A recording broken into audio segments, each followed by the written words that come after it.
Hello, my name is Tao Lee, and this is my GEA2 digital storytelling of Cyber Chef, which is a software that I've used for the first time. It's pretty interesting, and here are my credentials.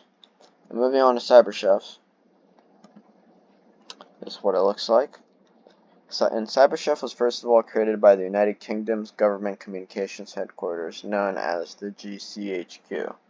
And it combines hundreds of cybersecurity options basically into this one software, and it's super useful.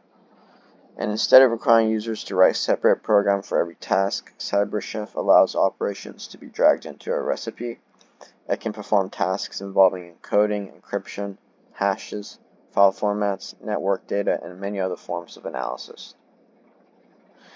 The use in cybersecurity that CyberChef has is that it's useful in areas such as incident response, digital forensics, malware analysis, and examining suspicious emails. For example, an analysis may discover encoded text in an email, website log, or suspicious file. Then CyberChef can help them transform the information to a readable format. It can also calculate cryptographic hashes, which analysis use to compare data and determine whether the file or piece of evidence has been altered. So it's very useful. And to show what we're looking at, to the left are the operations, and then the middle here is a recipe, which I would drag the operations into the recipe. Right now it's auto bake, but you would usually press bake, and you write your input or your coded text, which would be coming out in the output right here. And this is the input would be the original information being examined. And for our first example, I'm gonna add this encoded text saved in, and first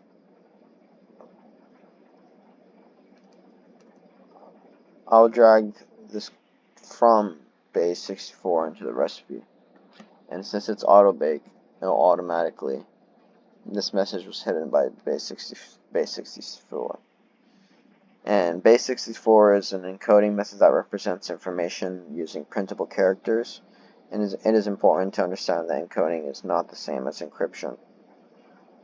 Base 64 may hide readable text from casual observation, but anyone who recognizes the format can easily decode it. And interesting, since this is from base 64, if we put 264, it gives us similar but different out, not the same as the last time. And to have his GEA2 demonstration, which will be my second demonstration, I will enter this. I would have to first find GEA2, and then this would be 256, and 64 rounds is fine. And here, in the input, I will enter Cyber Chef makes cyber security analysis useful. Haha, let's say that.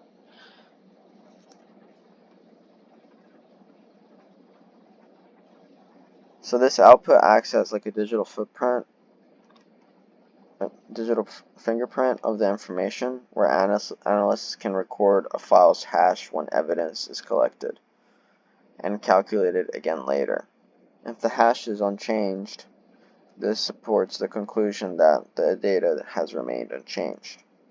Now, if I replace the exclamation mark with a period, which I will do right now, the output also changes. And even though I changed only one character, CyberChef generates a completely different hash, and this demonstrates why hashes are useful for detecting alterations. And to my honest opinion and critiques about the software, it's very valuable because it combines many cybersecurity tools into one software, and it's very accessible since it's easily found on GitHub. And the drag and drop of the recipe system makes it easy for beginners to understand, which has made me very easy to understand, and how multiple operations work together. Another advantage of CyberChef is that it performs locally inside the browser rather than sending the input to the CyberChef web server. This can provide additional privacy when it is used correctly. However, the number of operations may be overwhelming for beginners. A beginner can always or could always misunderstand the results if they do not understand the difference between concepts such as encoding, encryption, and hashing. And to go to my conclusion, which I believe is here. In my conclusion, Cyber Chef can help cybersecurity professionals quickly decode information, analyze data, and verify integrity. It's great software. My demonstration showed how it can reveal base64 encoded text and create an SHA-256 fingerprint. Its accessibility and range of operations makes it so useful for both my cybersecurity education and professional analysis. Thank you very much for listening to my video. Here are my credits that I have listed, where I got my encryption from, and information. Hopefully I can get this all done in time. Got 30 minutes left. And thank you very much for, last time, for listening to my plea when I was going through tough times.